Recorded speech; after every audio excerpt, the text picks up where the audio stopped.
Don't forget, you can reach the latest episode of Potomac Watch anytime. Just ask your smart speaker, play the Opinion Potomac Watch podcast. From the opinion pages of the Wall Street Journal, this is Potomac Watch. Welcome back to Potomac Watch.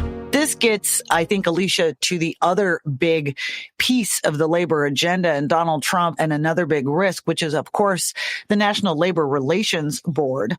This is always a hot potato between Republicans and Democrats, some pretty trench warfare over the nominees and the direction of that agency. But where do you see it going under a Trump administration this time around? Well, I think that's a big worry, is because who does he nominate when he could extend the term of current Republicans when they come up? The general counsel has tremendous authority.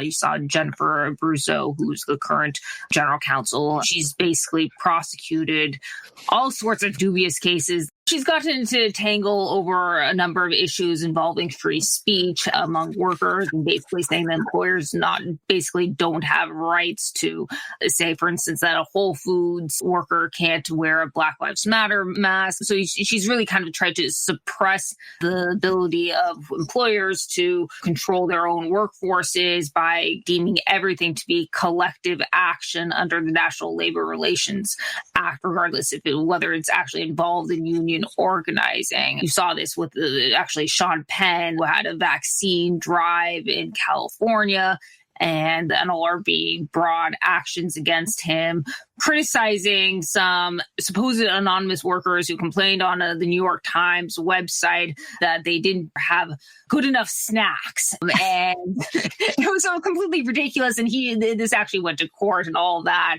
It was just another illustration of the NLRB under her going off the rails. And now I'm bringing this back to who Donald Trump ultimately ends up appointing to this position will have a lot of authority. And I think it is very concerning, given his picks for labor secretary and his seemingly ingratiation to some of these union chiefs, who he's going to appoint to that job, because I think it would be very difficult to block that appointment in the Senate. Yeah, that is a set of picks that I am most intrigued by, and I find it interesting that he has not made them yet because they are so central. But Monet, I want to round this out by going back to a point you made earlier, and you were talking about the average young person that goes out and is making a choice about a job. And this is the thing that I don't also get, is I appreciate that there is some value out there in an election to getting a Teamsters endorsement, right? I guess in the heat of the political moment. But the reality is, if you look at the broad union world, okay, public sector unions, they're not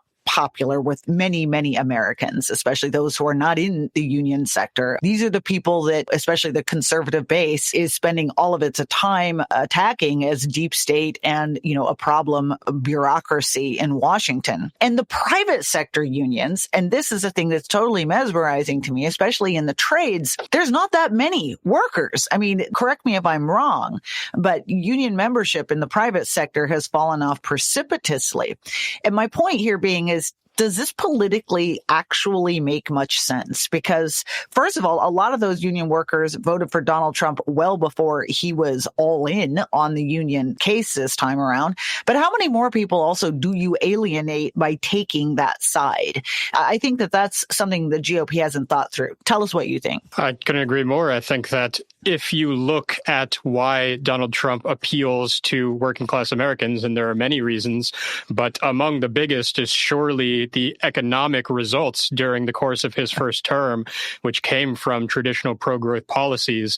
During that time, you saw wages rise and wealth increase for all Americans, but it rose particularly fast among the less educated, less skilled workers, as a lot of different productive industries were able to take strides forward. In addition, the deregulation, as well as the tax cuts, produced that effect. And so the idea now that because the Republicans have developed this following among working class voters, that means that they have to align themselves with the policy outlook of these national unions, doesn't really go to Donald Trump's demonstrated strengths. And I do think that the public sector unions in particular are a very big constituency, but they are one that are very deeply tied to the Democratic Party, have a long-standing relationship of electing Democrats in return for salary increases, in turn for political favors, and it would be very difficult for Republicans to compete with those votes. I think that certain public unions, like police officers and firefighters, can be a complicating factor there. And as Alicia mentioned, that might be one reason why you saw Republicans sign on to the Social Security reform. But I think it would be a huge mistake practically and politically for Republicans to try to cater to unions, public or private, in return for votes. Yeah, it's a very good point. Those economic successes of the first Trump term came about despite unions, not because of union policies. Thank you, Monet, and thank you, Alicia. Thank you to our listeners. We will be back tomorrow and every weekday.